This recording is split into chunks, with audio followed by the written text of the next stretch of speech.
আসসালামু আলাইকুম। আপনার উপর শান্তি বর্ষিত হোক। প্রিয় সুহৃদ, খতমে কামালের ২১তম ধাপে আপনাকে স্বাগতম। আপনি জানেন, রোগ শোক, বিপদ আপদ, আসমানি জমিনি বালা মুসিবত, সকল ধরনের অস্থিরতা, অশান্তি, অনিশ্চয়তা, নিরাপত্তাহীনতা, দুর্যোগ, দুর্বিপাক, আজাব গজব থেকে মুক্তির জন্যে খতমে কামালি এক সহজ আমল। খতমে কামালির এই আমলের মধ্য দিয়ে প্রার্থনাকারী প্রার্থনার সাথে মিশে যান।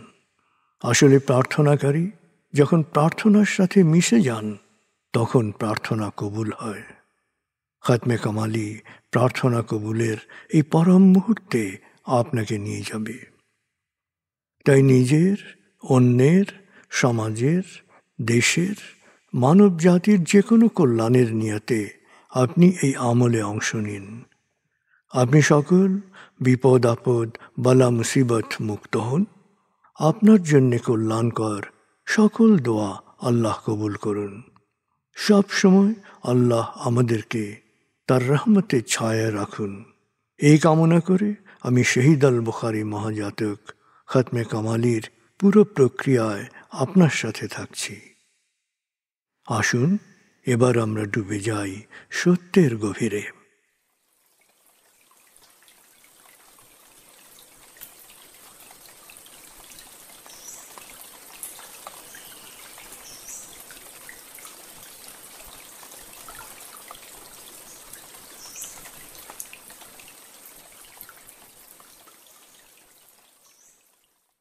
হে আল্লাহ, বিতাড়িত শয়তান থেকে আমি তোমার আশ্রয় প্রার্থনা করছি।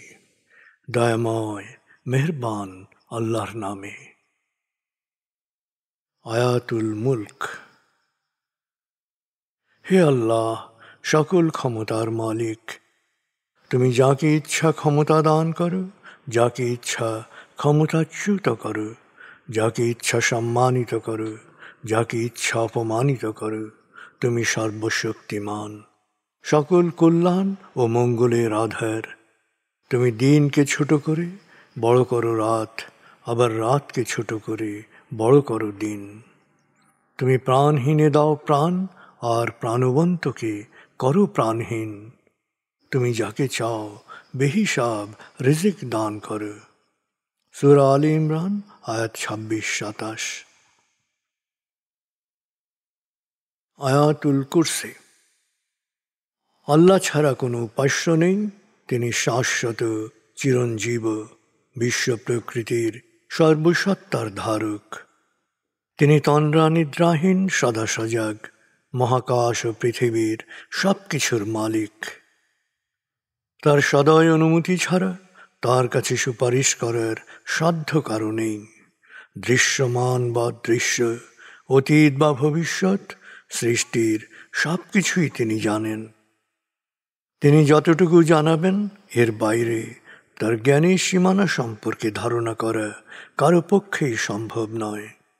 তার আসন, তার কর্তৃত্ব পৃথিবী ও নভমণ্ডলের সর্বত্র বিস্তৃত, আর তার সংরক্ষণে তিনি অক্লান্ত। তিনি সর্বোচ্চ, সুমহান। সূরা বাকারা আয়াত ২৫৫।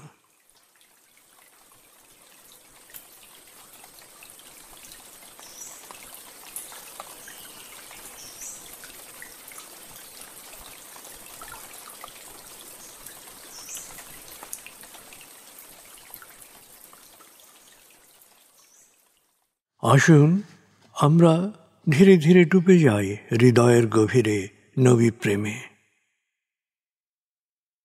বলগল উলা বিকমালিহি, কশফত দুজা বিজমালিহি, হসনত জমিও খিসালিহি, সল্লু আলিহি ওয়ালিহি।